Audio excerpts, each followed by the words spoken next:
Donc il faut que je corrige une erreur. Hein. Ça devrait être assemblé ici, dans le surjet. Donc il va falloir que je dépique toute cette section-là. Comme vous le voyez, c'est fait à la surjeteuse. Ça peut faire peur. J'ai mis beaucoup de temps à trouver une technique rapide et dans laquelle je me retrouve. Donc en fait, il y a 4 fils. C'est un surjet à 4 fils. Il y a 2 fils d'aiguille qui sont ici.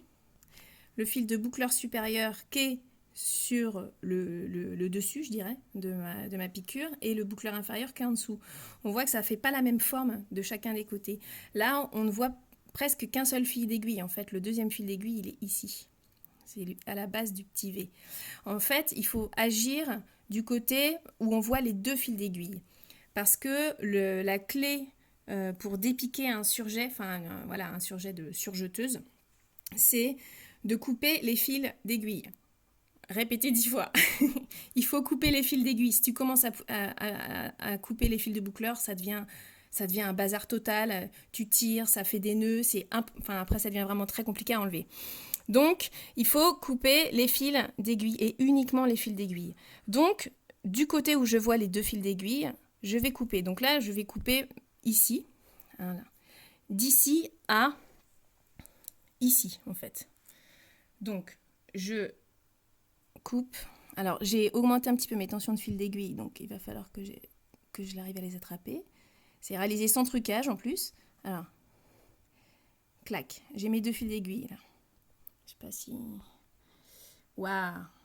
Yes. Et qu'est-ce que je fais? Je fais... Voilà. Ok, donc là c'est le premier côté. Je vais ensuite faire la même chose, en fait, à la fin de la zone que je veux dépiquer. Voilà. Clac. Donc là, j'ai délimité ma zone. Ça va m'éviter de dépiquer là où j'ai pas envie ou de tirer et de tirer sur les fils de boucleur et que ça devienne un imbroglio horrible de fils. Ensuite, je ne vais plus couper. Je vais, donc avec la partie non coupante de mon découseur, je vais essayer de sortir ces petits fils. Alors si j'arrive pas à sortir les deux en même temps, hein, hop, je me mets pas trop loin. On voit que j'ai coupé ici. Je me mets pas trop loin, je me mets à quelques points. J'attrape mon fil, hop, et je le fais sortir. Donc j'ai mes fils d'aiguille qui sont ici et on voit que mes boucleurs se défont tout de suite. Vous pouvez remarquer que là c'est du fil mousse. Hein, c'est du fil que j'utilise régulièrement sur les boucleurs parce que ça évite que ça gratte. C'est doux. Ça me permet aussi de faire de la lingerie, des maillots de bain. Donc j'ai toujours des cônes de fil mousse en noir. Donc fil mousse sur les boucleurs et fil de polyester, hein, du fil à coudre simple, les bobines simples en fil d'aiguille. Ok, donc j'ai agi de ce côté-là. Je fais exactement la même chose de l'autre côté, en amont de ma coupure, hein, puisque c'est cette zone-là, par là, que je veux enlever. Donc, je me mets à quelques points, 3, 4.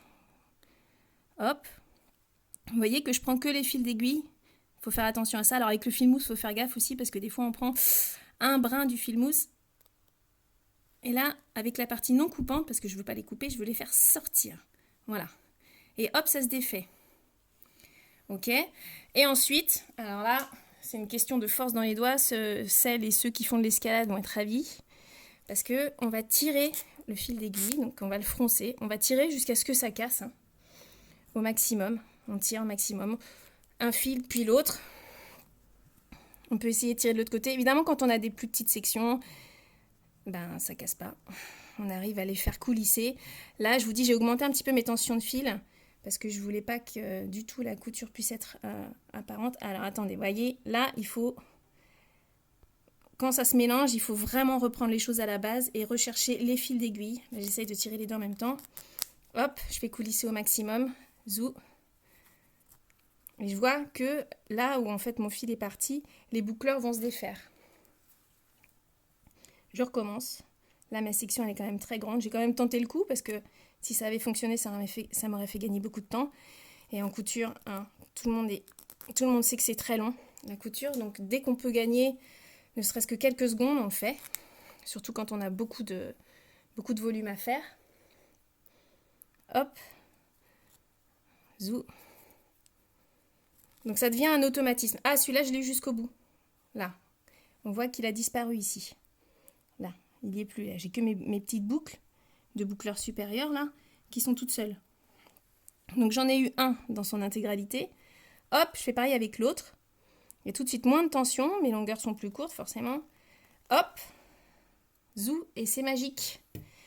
Et ça évite des crises de nerfs devant ces coutures de surjeteuse, parce que voilà, moi j'ai eu des moments de solitude avec ça aussi. Et donc j'ai trouvé cette méthode sur le blog. Il y a un article qui date d'il y a quelques années où j'avais fait des schémas en papier pour essayer de vous expliquer ça. Et là en fait ce que je fais, c'est que je vais couper à ras, vous voyez c'est défait. Je vais couper à ras et je vais reprendre en amont mon surjet ici, clac, et je vais le terminer en aval pour réparer mon erreur quoi en fait. Parce que j'ai 4 morceaux, vous voyez, j'ai un panneau, voilà, un panneau